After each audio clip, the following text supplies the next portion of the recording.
Bayangkan, seorang ayah miskin berjalan malam-malam mencari cara untuk menyelamatkan anaknya yang sakit keras. Uang tak punya, tenaga habis, doa terus ia panjatkan. Namun, di tengah keputusasaan, tiba-tiba muncul sebuah rumah besar yang tak pernah ada sebelumnya. Seorang lelaki berjubah putih menyambutnya, menawarkan pekerjaan, dan memberinya sebotol obat aneh. Saat diminumkan pada anaknya, seketika demamnya hilang. Tapi kemudian, sang ayah baru sadar, rumah itu bukan milik manusia, melainkan rumah jin muslim. Inilah kisah nyata penuh misteri dan pelajaran iman tentang seorang ayah yang bekerja di rumah jin demi menyelamatkan nyawa anaknya. Malam itu di sebuah desa sederhana, seorang ayah muda bernama Raka duduk di samping putranya yang masih kecil, Dani, yang terbaring dengan tubuh panas tinggi. Nafas Dani memburu, wajahnya merah, bibirnya kering. "Mas, apa kita harus bawa Dani ke bidan malam ini?"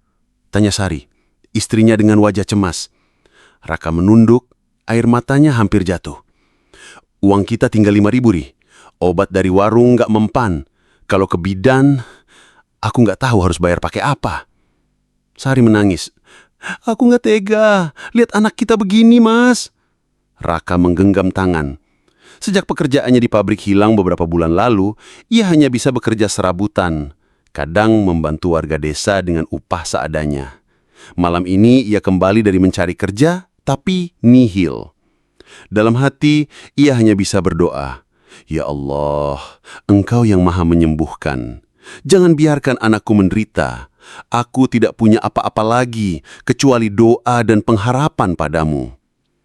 Dalam keputusasaan, Raka berjalan keluar rumah, menelusuri jalan setapak gelap yang mengarah ke pinggir desa. Ia ingin menenangkan diri, tapi di tengah perjalanan, ia melihat sesuatu yang aneh. Sebuah rumah besar yang terang benderang. Ia terhenti. Sejak kapan ada rumah megah di sini? Bukannya tanah kosong. Rumah itu berdiri kokoh, bercahaya hangat dan tercium aroma harum seperti minyak kasturi. Saat ia mendekat, seorang lelaki berwajah teduh, berjenggot tipis, mengenakan pakaian putih bersih keluar menyambutnya. "Assalamualaikum anak muda. Kau terlihat lelah."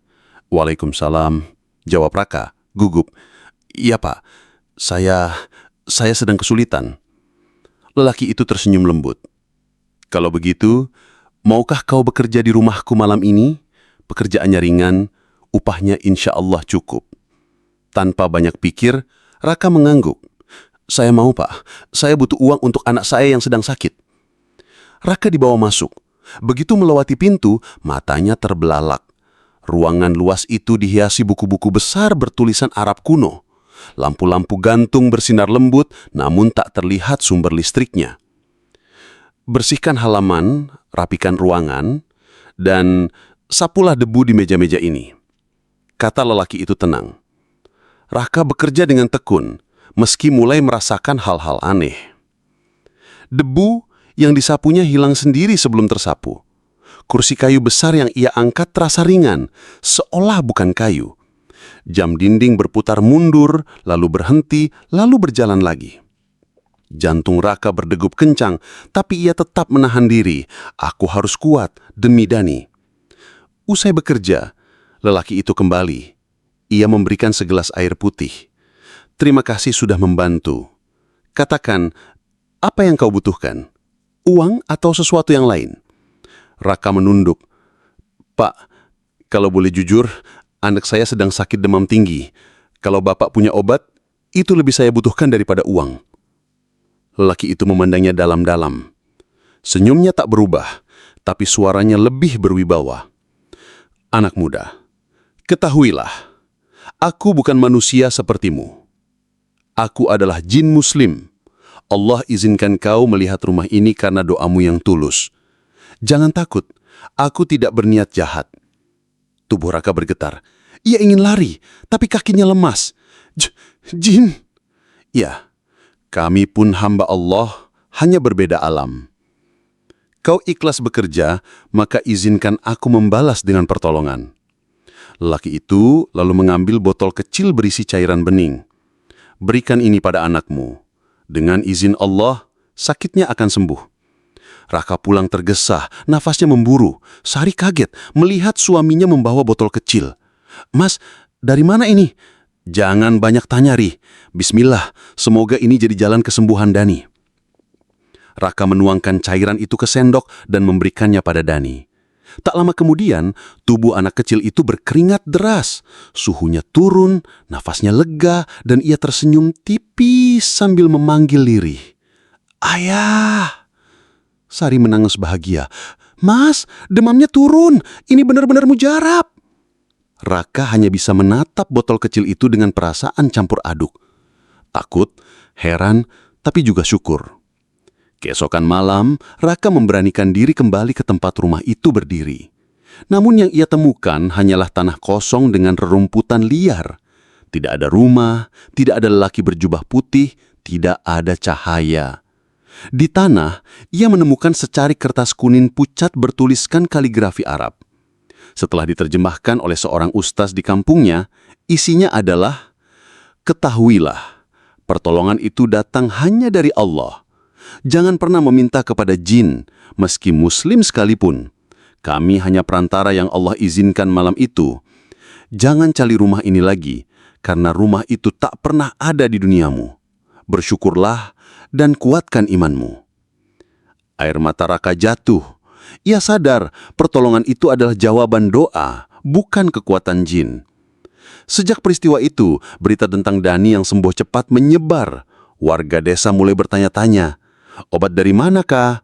Bidan saja bilang aneh anakmu cepat sekali sembuh." Raka terpaksa berbohong. Dari seorang dermawan. Namun di malam hari, ia sering digoda bisikan hati. "Kalau sekali saja kau bisa bekerja di rumah itu, pasti kau bisa kaya mendadak. Cari lagi rumahnya, jangan sia-siakan kesempatan." Raka menggertakkan gigi, melawan godaan itu. Ia teringat pesan dalam kertas, "Jangan meminta kepada jin, mintalah hanya kepada Allah." Beberapa minggu kemudian, Sari sakit. Bukan demam, tapi batuk berat yang tak kunjung sembuh. Raka kembali bingung. Obat dari warung tak mempan, sementara uang untuk berobat tak ada. Malam itu ia hampir nekat pergi lagi ke tempat rumah itu pernah muncul. Ia berdiri di tengah padang rumput, menunggu. Kalau rumah itu muncul lagi, aku akan masuk demi istriku. Namun, ia menunggu berjam-jam, tak terjadi apa-apa. Akhirnya ia terduduk lemas sambil menangis. "Ya Allah, aku hampir tergoda. Ampuni aku. Aku hanya ingin istriku sembuh, tapi aku lupa bahwa Engkau sebaik-baik penolong." Dengan tekad baru, Raka memutuskan membawa Sari ke pengobatan gratis di pesantren desa tetangga. Ajaibnya, setelah beberapa hari terapi herbal dan doa ruqyah, Sari mulai sembuh. Raka semakin yakin, Allah lah yang memberi kesembuhan, bukan jin. Tahun-tahun kemudian, Dani tumbuh sehat dan cerdas. Ia sering bertanya pada ayahnya, "Ayah, dulu waktu aku sakit parah, bagaimana aku bisa sembuh?" Raka tersenyum samar. "Itu doa, nak. Doa yang ayah dan ibumu panjatkan di tengah malam. Pertolongan bisa datang dari arah yang tak disangka, bahkan lewat makhluk Allah yang berbeda dengan kita. Tapi ingat, jangan pernah berharap pada selain Allah." Dani mengangguk polos. "Aku akan selalu berdoa pada Allah ya." Raka mengusap kepala anaknya dengan haru. Ia tahu pengalaman itu akan selalu menjadi rahasia besar dalam hidupnya, sebuah kisah bahwa bahkan jin muslim pun hanya perantara, dan kuasa sejati hanyalah milik Allah. Hidup Raka tak pernah lagi mudah. Ia tetap bekerja keras, kadang serabutan, kadang di sawah, kadang membantu warga, tapi ia tak pernah melupakan malam ketika ia bekerja di rumah jin muslim. Malam ketika kesedihan dan keputusasaan justru mempertemukannya dengan rahasia besar, bahwa doa yang tulus bisa mengguncangkan dua alam. Dan sejak hari itu, setiap kali ia melihat Dani tertawa sehat, ia hanya bisa berbisik pelan, "Terima kasih ya Allah, Engkau telah menolongku dengan cara yang tak pernah aku bayangkan."